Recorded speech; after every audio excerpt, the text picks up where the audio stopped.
In Treasury, one of the things that I found when I started doing Treasury and getting involved more and more in Treasury is because we all are homegrown. We're taught on the job, right?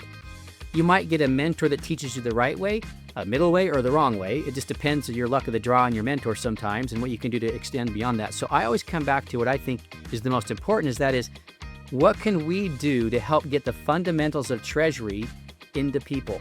Accounting matters. We are an internal stakeholder, but we're also a provider of information and insights to the rest of the company. This episode of the Treasury Truth or Dare podcast is powered by Treasury Suite.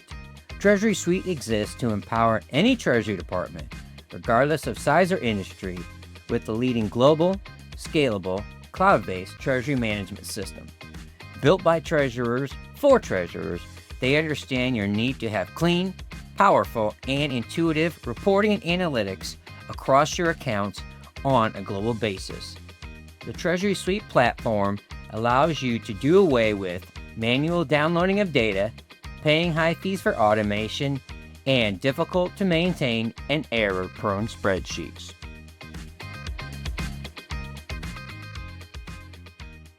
Hello everyone, this is Ernie Humphrey. I'm your host for the Treasury Truth or Dare podcast. Today, I'm honored to have as my guest with me Wade Olsen. He's the co-founder of Treasury Suite. For those of you who haven't experienced our podcast yet, we utilize a Truth or Dare format. I'll be doing several rounds of Truth or Dare with Wade. I'll ask him if he'd like to share a Treasury Truth or take on a Dare. About halfway through our rounds, I'll flip the switch a little bit and I'll let Wade ask me a Dare. And no, I do not know what that Dare will be. So Wade, before we jump in, you give us a little bit about your professional background. Yeah, hey, thank you, Ernie, for having me on the show. I appreciate that. My background, as most everybody in Treasury, started out not being a Treasury person, meaning it's something you can't really get on the college training for. You have to do on-the-job training. When I got out of graduate school, I was fortunate enough to join a company that was looking for some Treasury talent, and I just kind of stayed in that avenue. Fortunately for me, too, it was in technology, so high tech. And I stayed in high tech for the majority of my career, running multinational corporation treasury departments where we had multiple banks all over the world, dozens of banks, hundreds of accounts type stuff. Loved my job. I loved also expanding outside of just typical treasury. I got involved in insurance. I got involved in investor relations. In fact, by the way, those are the two parts of the job that I found the most thrilling, was those parts. The day-to-day treasury stuff is just nuts and bolts. Love it. It's great. It keeps you grounded. But those other two really helped expand my opportunities and my understanding of business in general, right? So in investor relations, when you're talking with analysts every day about your income statement, about your cash flow statement, about your balance sheet, about your technology, whatever happens to be, you really get grounded in your business. So I really loved having those as my background too. I went on to do different things and then founded Treasury Suite about 15 years ago.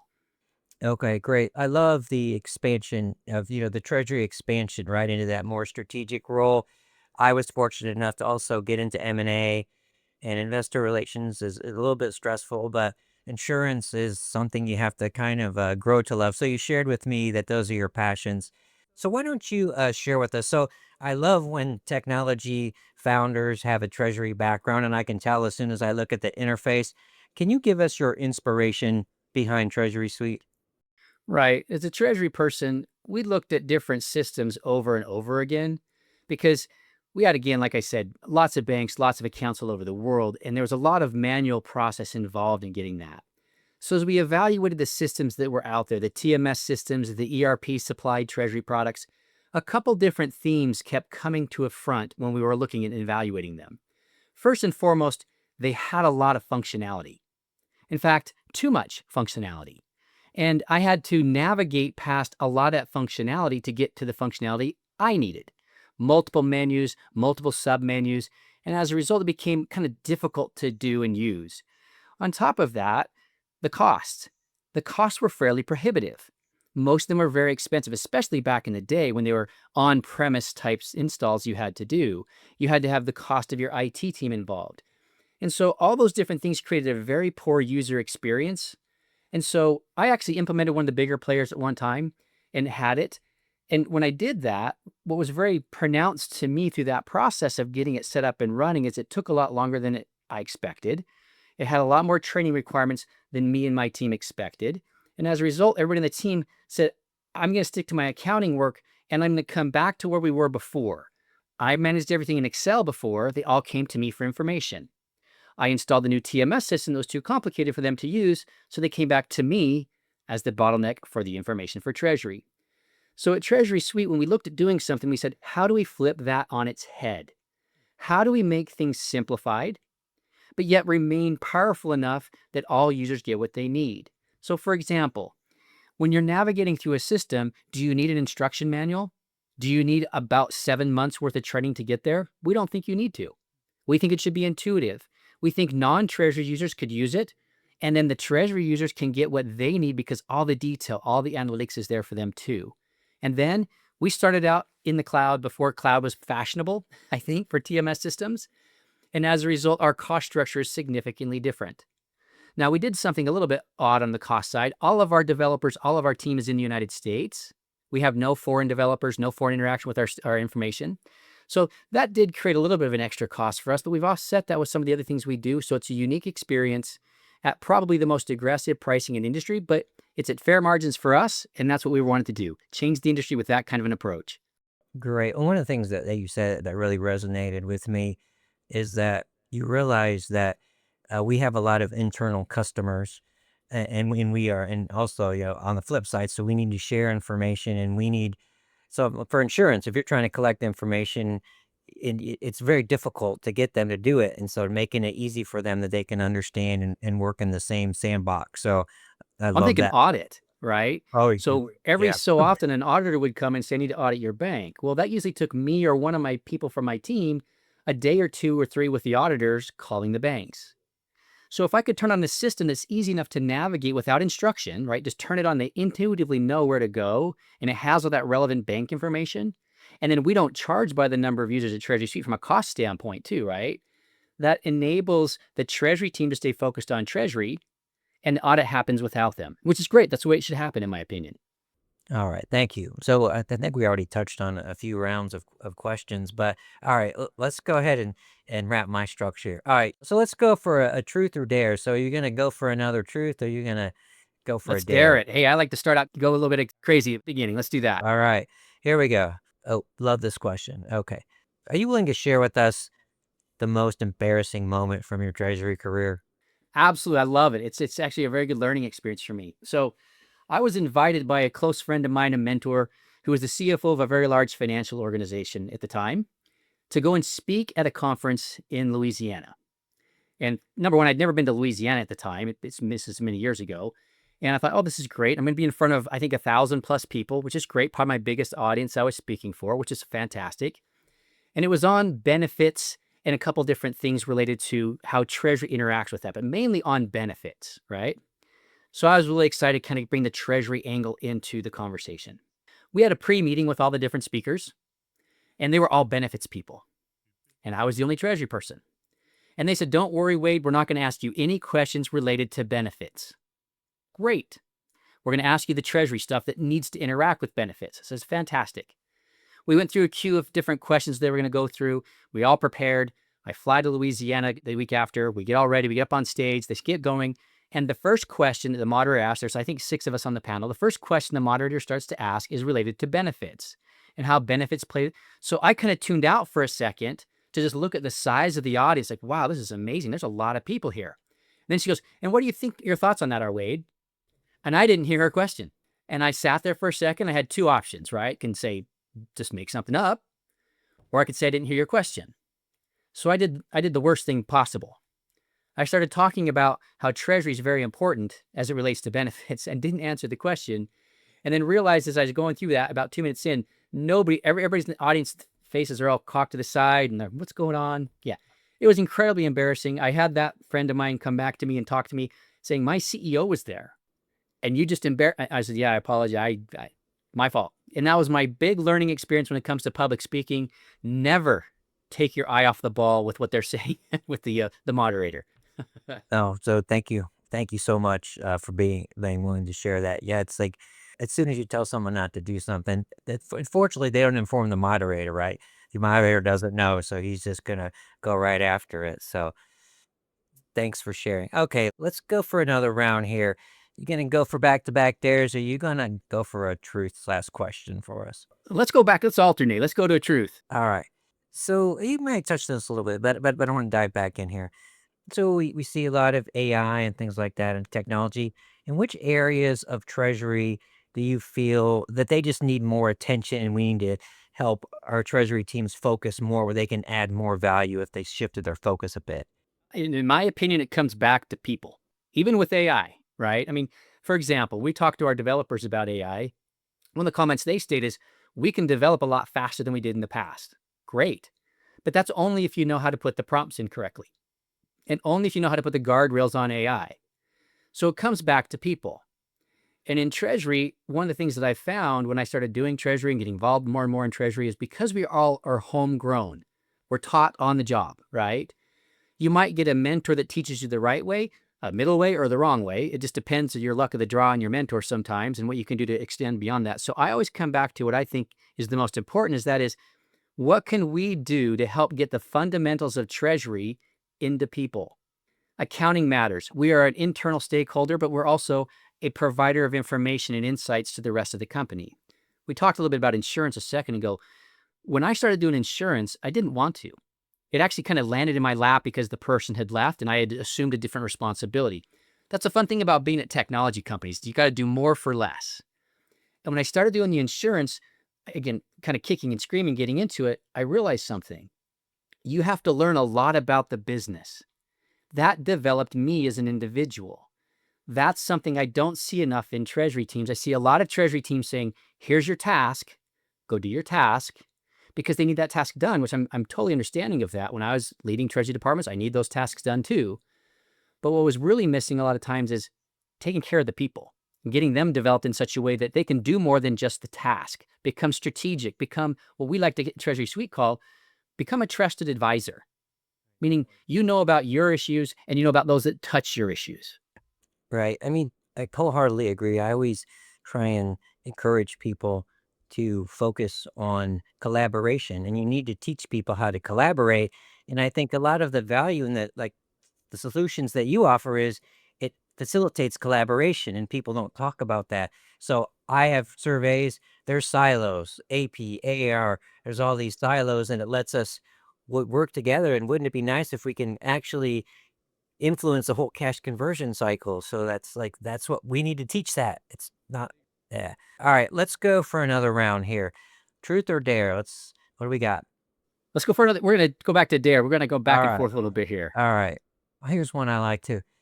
What's the least favorite part of your professional life? It's clearly and easily answered for me. It takes away from my family. Oh, okay. Plain and simple. I mean, I have two children. They're grown now. But I can tell you back when they were younger, there was not enough time with them. There was several occasions at the companies I was working with that different issues would arise that I actually didn't really I kind of slept under my desk, right? I didn't even go home for the night several nights in a row. I mean, I remember one time the general counsel came into the office at one of the companies I was working at on a Thursday and looked at me and goes, "You had that on Monday." I was like, "Yeah, I haven't Wow. left since Right. then." So that's the biggest thing I Yeah. just don't like about my professional life is not spending time with family. Right. It's that work-life balance. As you mentioned, we always do more with less, especially at a tech company. And I wish people would realize that my biggest thing on AI is it helps give us more time to be more efficient. So we're not sitting there. I can imagine investor relations, it's quarter in, and you're in the office all night trying to put these decks together that are completely manual, and then someone changes a number, and then you have to go on the call. So hopefully the technology gets us away from that. So Well, that's part of it. You're doing yeah, investor relations work, and then because you're also doing cash management, you're foreign right. exchange work, that's also at the same time. Typically, they tend to coincide. And Yes. so, and then if you have a problem, which is what happened that time as we're mentioning, something actually happened at the company that caused other things to spill out. Yeah, there's just not enough time. You just had to stay there and work on it. We're gonna flip the chairs for a minute here. So I'm gonna ask Wade to ask me to do a dare. So what do you got for me? Well, I always like to ask this of people. When you're coming into something that's new, what do you do from a dare standpoint? What do you do outside of your normal personality to engage with other people? Well, it's sad that it's outside of my normal personality. I listen a lot more. I keep my mouth shut for a change. So I've had a bad habit of jumping in and not knowing why something happened and just trying to act like I can fix everything.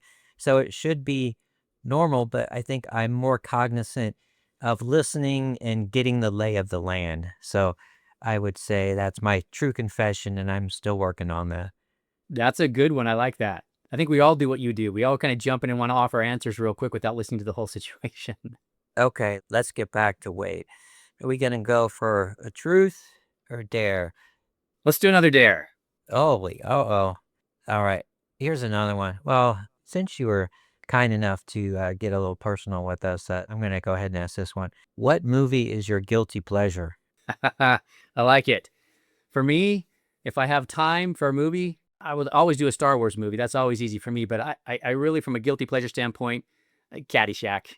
I'm a golfer. I grew up working at a golf course, having that playing in the background all the time, editing certain parts.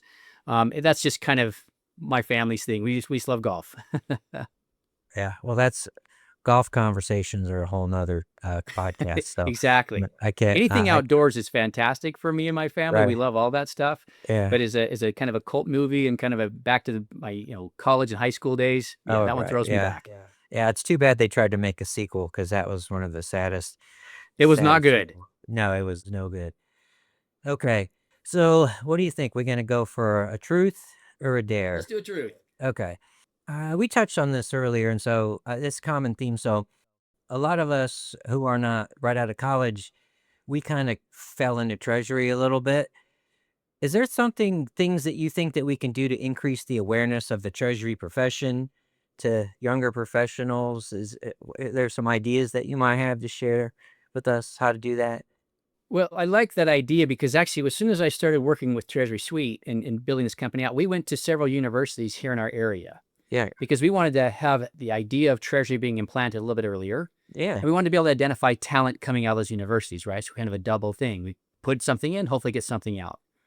The interesting thing that we found is the heads of the business department of several different universities where we're located had no interest, none.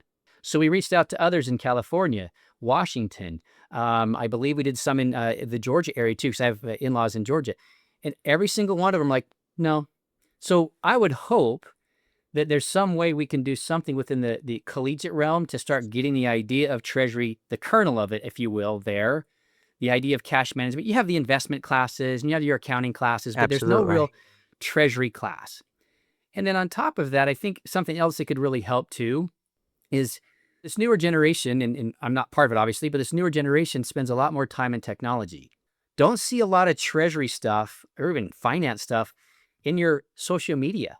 That might be a way to start raising awareness around this type of a profession and what we do and how we do it and get people more excited about it. I mean, it's kind of strange that people don't want to deal with and understand how money moves around the world.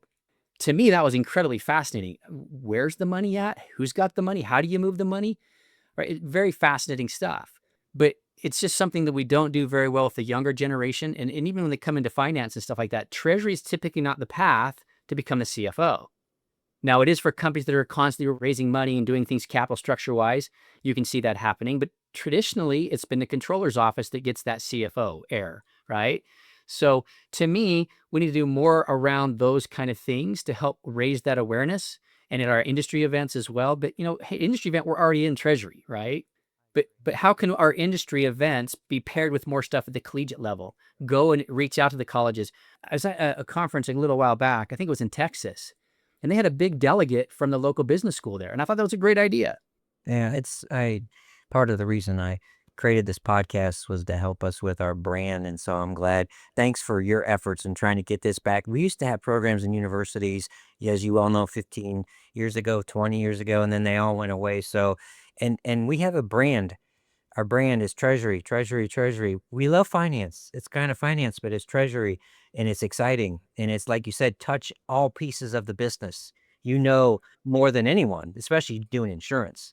And I talked about this a little bit before, so other people, when I look at the different roles in finance, and this isn't hard and fast rules, but if I look at kind of the controller's office, the tax office, the treasury office, stuff like that, when I look at the controller's office and the other areas in finance, they're typically today and retrospective looks. They look back at things and they record what happened and be accounting. They have to do some perspective stuff, but the majority of their time is spent today and in the past. Where in treasury, we spend most of our time today and looking forward. Right. And to me, that's more exciting. It's more difficult. It's more challenging. And so we kind of cue off of that a little bit with some people and some of their interests.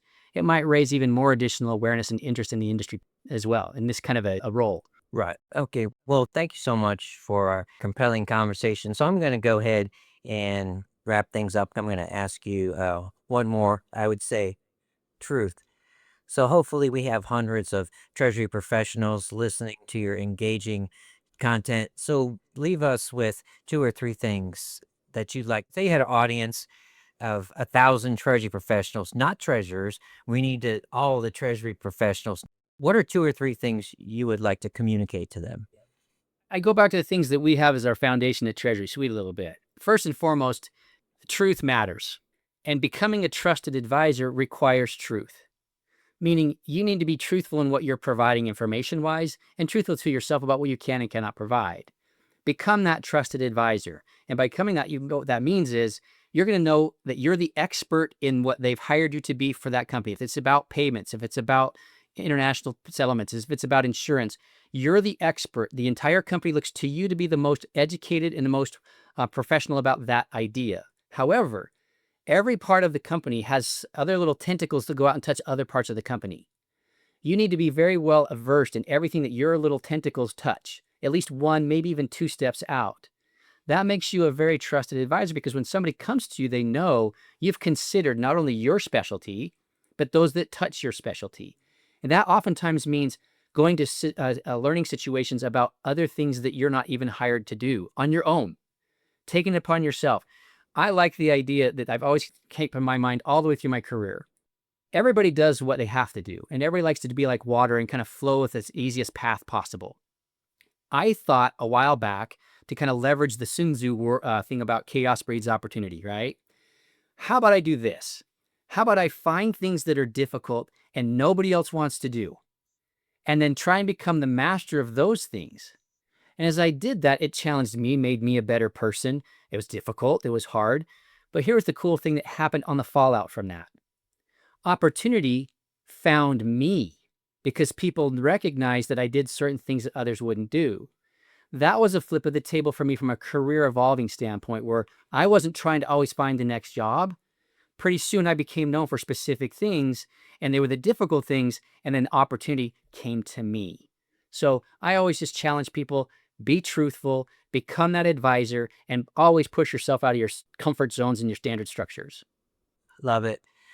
So, Wade, I want to thank you for being a guest. I want to thank you for your commitment to the Treasury profession and what you're doing. And I also am excited to share here that Treasury Suite is going to be a sponsor on my Cash Management Tech virtual forum. So, really looking forward to that. It's our first opportunity to collaborate, and I hope to work with you and your team on many more avenues of collaboration.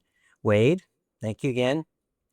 So, And Ernie, thanks for having me. I appreciate the time. my pleasure. And to my guests, please have the courage to live your Treasury truths and dare to be great in everything that you do within and beyond Treasury. Until next time, everyone. Thanks for watching the show. I hope you guys liked it. Share your thoughts in the comments below. Stay tuned and hit the subscribe button for more.